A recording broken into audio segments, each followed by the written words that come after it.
Yes.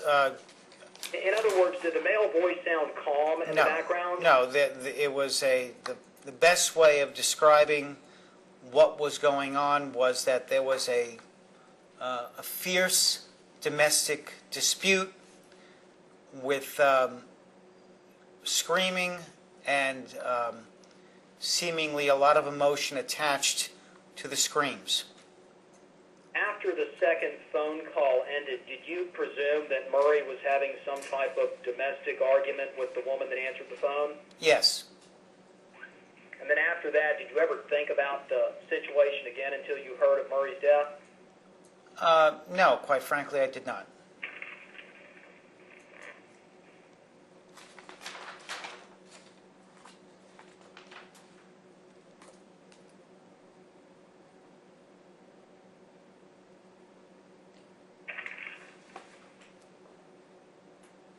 Steve, I'm about to let you go. Just give me one more minute. Not a problem.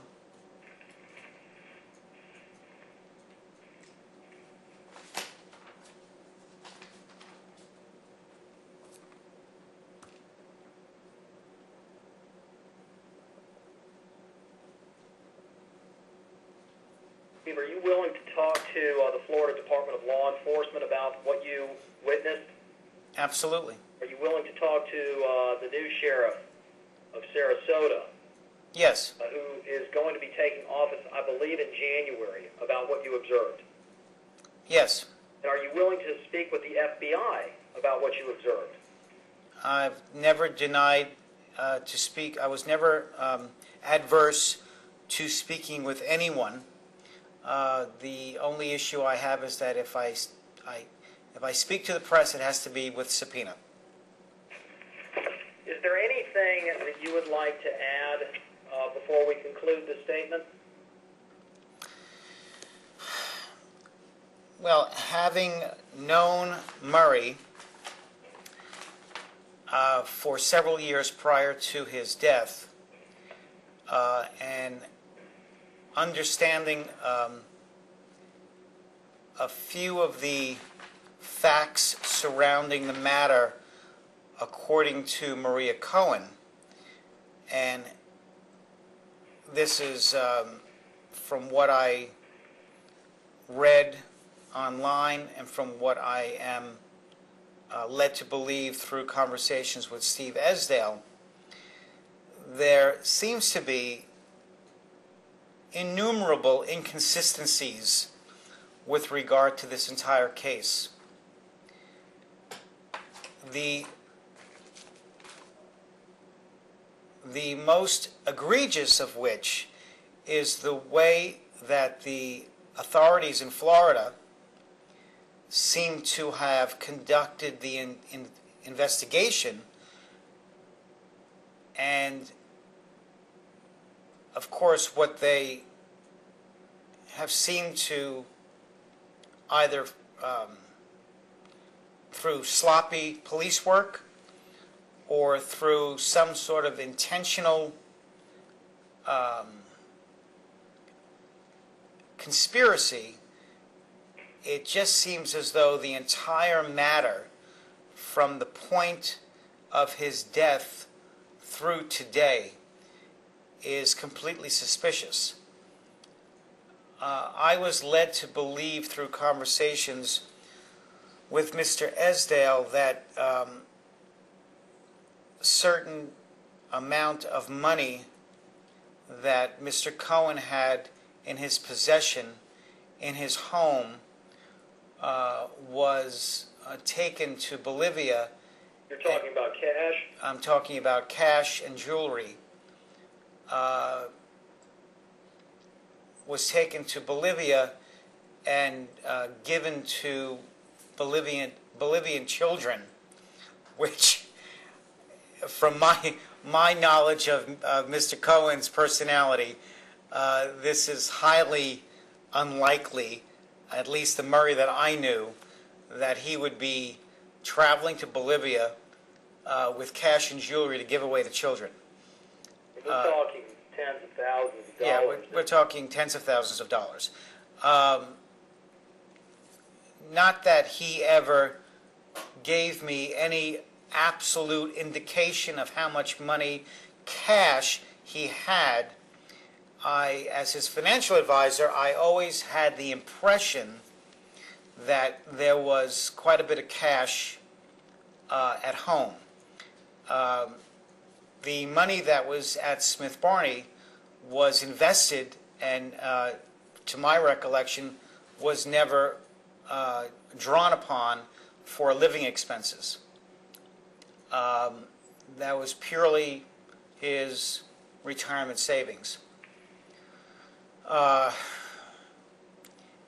knew nothing about the fact that he had been married. I knew nothing about his will, and I knew nothing about the fact that apparently his will had been changed to leave his entire estate to Maria Cohen. It was always quite odd to me that Murray would somehow change his will and leave all of his affairs, his financial affairs, home, savings, bank accounts, to a woman that he apparently knew for a very short period of time, a couple of weeks or a couple of months. It appeared that I had never heard about a Maria Cohen. So that seemed odd. And as I said earlier, all of the circumstances surrounding the way in which this case was investigated, the way that the original 911 recording seemed to have disappeared, and that all of the recordings that at least I was made aware of were very, very poor quality, and that Mr. Esdale, in his simple quest for the truth, seems to have been every attempt to question the authorities in the way that this whole matter was investigated. He was led to believe that he was causing undue controversy around a case that was simply a matter of a man passing away due to a heart illness. Another inconsistency is that if there was so much controversy about the way in which he died, why was there constant efforts to not allow Mr. Cohen's body to be exhumed and to have a complete, thorough autopsy by a medical examiner? Again, it just doesn't make any sense. Something is not adding up here.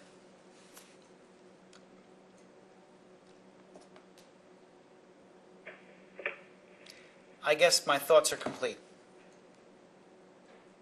Steve, thank you for your testimony today. I've got no further questions for you, and I appreciate your cooperation. Okay, Mark, thank you. Thank you. Thanks for your time. And Steve, give me your cell phone. This concludes the statements of Stephen J. Benandi. Going off the record, the time is 5:55 p.m. And just